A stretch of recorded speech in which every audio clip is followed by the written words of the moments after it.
Hi tutors, this is Jay and welcome back to my channel. It's been a while na gumagawa tayo ng recipe or ng cooking video. So for this time, gagawa tayo ng beef kaldereta.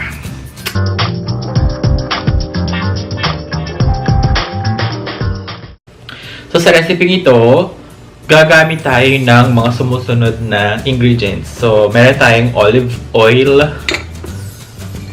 merong garlic, gamit tayo ng sibuyas, cheddar cheese. Yes, may cheese ang caldereta ko. Green bell pepper, red bell pepper. Meron tayong patatas. Meron tayong carrots. So nakita nyo, red chili, kasi maanghang gusto ko. Meron tayong, syempre, beef. Marami yan nasa ilalim. Ayan. Beef. Pinalambot ko na siya ng 5 oras para malambot na malambot. At syempre, beef stock. Hindi ko mabuhat kasi medyo baka matapon. And our salt and pepper. Gamit din tayo ng ating Mamacita's caldereta mix. So, pinapainit ko na tong ating saucepan. And, pwede na tayo magluto. So, there. Napakatagal ko nang hindi nagluluto kasi parang naabala ako sa sa pag-film ng mga maraming bagay. So, pasensya na kayo. But this time, magluluto tayo ngayon. This week will be our home cooking edition. So, ang mga susunod na video after this one is all about cooking. So, lalagyan na natin yung ating olive oil sa mainit na pan. Medyo mainit na siya talaga. I don't know if you can see the pan, but I hope. Nakalimutan pa ba akong ingredients? Wala na. So, yeah. So, nakita nyo ng bongga. Ano ba dapat ganyan? Or gano'n? So, yeah. So, yeah. Nainit na yung ating oil. Lagay na natin yung sibuyas. Inuuna ko laging lagay yung sibuyas. Kasi, yung sibuyas kasi kapag tumatanggal siya niluluto, tumatamis. Kapag inuuna ko yung bawang, pag nasobrahan ang luto ng bawang, nasusunog, pumapait. So, yun. Huwag lang natin ito. Hindi nyo kita. Wait. Siguro nandito siya dapat sa medyo gitna. Yeah, perfect. Para kita nyo. Ayan.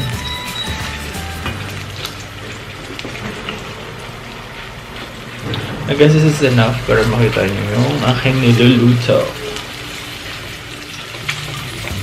So, dahil natin ito maging translucent or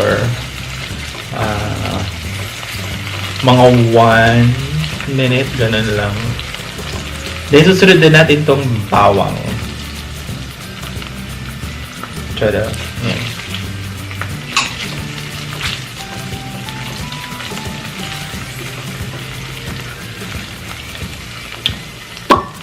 Parang pati ko dito. So, there. So, there.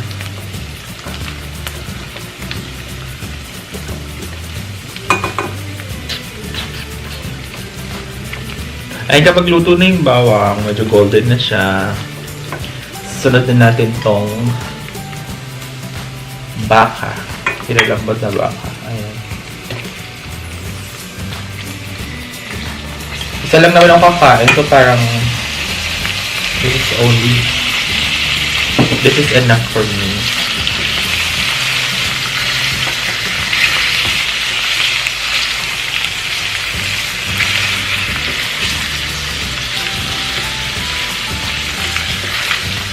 So, yan.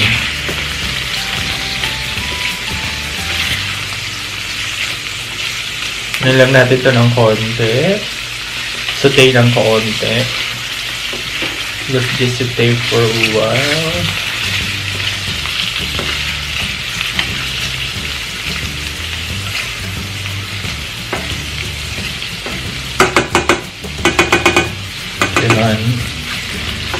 So after that, pwede na natin ilagay itong ating beef stock. Ito din yung pinagpakuluan ko nito.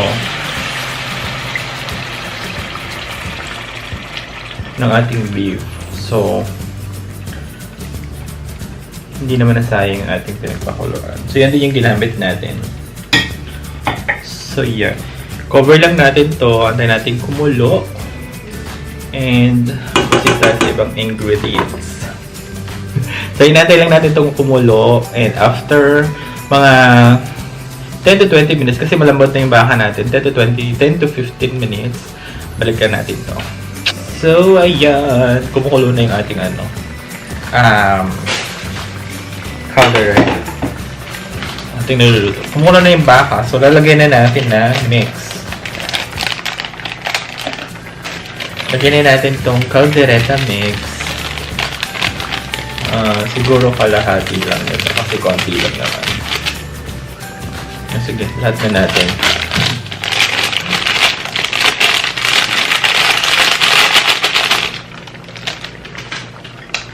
Ayan. Pag nalagyan na natin ito, lalapot na to for sure. Ang maganda kasi sa caldereta mix or sa mga ready mix, templado na yung potahe. Or, I mean, templado na ng say ng caldereta. So, hindi ka na mahihirapan. Kasi yung mga mamasitas naman may reputasyon naman silang masarap yung mga timpla nila ng ganyan, ng mga ready mix. So, ngayon lalagyan na natin yung patatas. And yung ating carrots. And then, palalambutin natin yung carrots at patatas. So, yan. Cover natin dito. Dahil natin lumambot yung carrots at patatas. Mga 3 to 5 minutes ka na. So, ayan. Check na natin. Medyo lumalapot na yung sabaw niya. So, pwede na natin ilagay ang ating cheese. Yung cheese kasi nakakadagdag siya ng creaminess. And at the same time, added flavor. So, yan.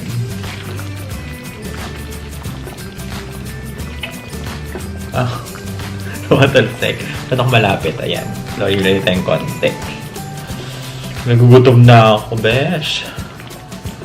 Oh my God. Tikman lang natin ang konti.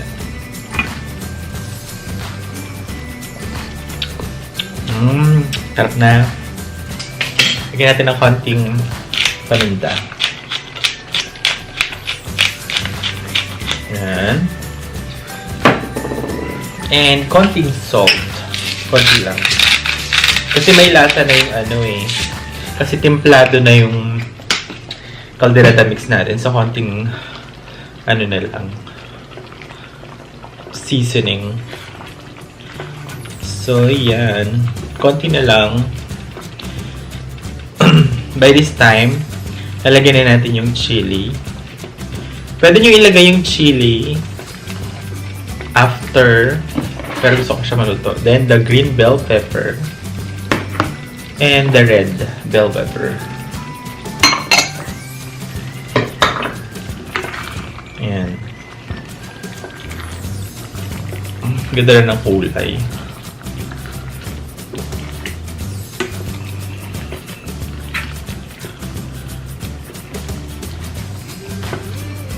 Kung gusto nyo mas maanghang, pwede nyo kayong gumamit ng chili flakes or itong sili, hatiin nyo sa gitna.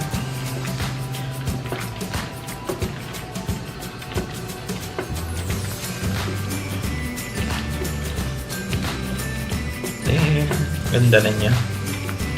Promise. Nagugutom na ako.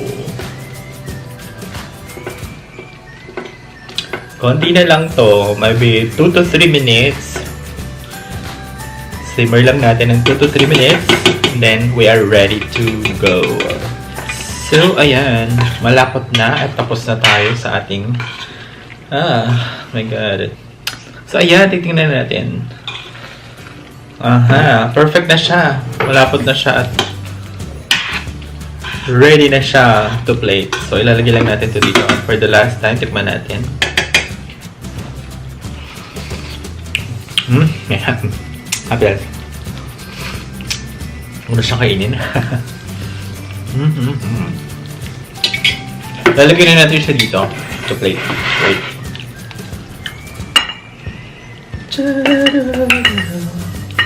Oh my god. I can't believe this.